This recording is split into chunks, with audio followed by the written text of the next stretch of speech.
ایک غریب آدمی کے 3 بیٹے تھے، جو کچھ اس کو دال روٹی میسر ہوتی ان کو کھلاتا تھا۔ ان میں سے ایک بیٹا باپ کی غریبی اور دال روٹی سے ناخوش رہتا تھا، چنانچہ اس نے ایک دولت مند نوجوان سے دوستی کر لی اور اچھا کھانا ملنے کے لالچ میں اس کے گھر آنے جانے لگا۔ ایک دن ان کے درمیان کسی بات پر انبن ہو گئی۔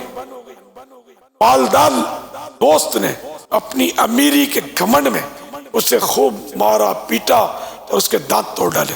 تب وہ غریب اپنے دل میں توبہ کرتے ہوئے کہنے لگا کہ میرے باپ کی پیار سے دی ہوئی دال روٹی اس مار دھاڑ اور ذلت کے تر نوالے عمدہ نوالے سے بہتر ہے۔ اگر میں اچھے کھانے پینے کے لالچ میں نہ پڑتا تو آج اتنی مار نہ کھاتا اور میرے دانت نہ ٹوٹتے۔ اے عاشقان رسول، اللہ پاک کے نیک بندوں سے اللہ پاک کی رضا کے لیے دوستی ہونی چاہیے۔ فرمان مصطفیٰ صلی اللہ تعالی علیہ وآلہ وسلم، آدمی اپنے دوست کے دین پر ہوتا ہے، اسے دیکھنا چاہیے کس سے دوستی کرتا ہے۔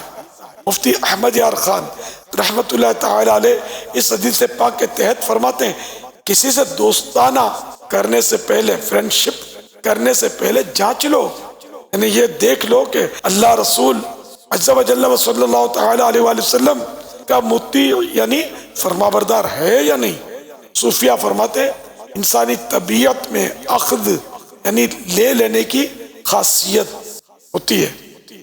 حریص کی صحبت سے حرص اور زاہد یعنی دنیا سے بے رغبت کی صحبت سے زہد و تقوی ملے گا۔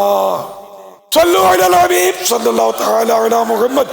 مدنی چینل دیکھتے رہیے۔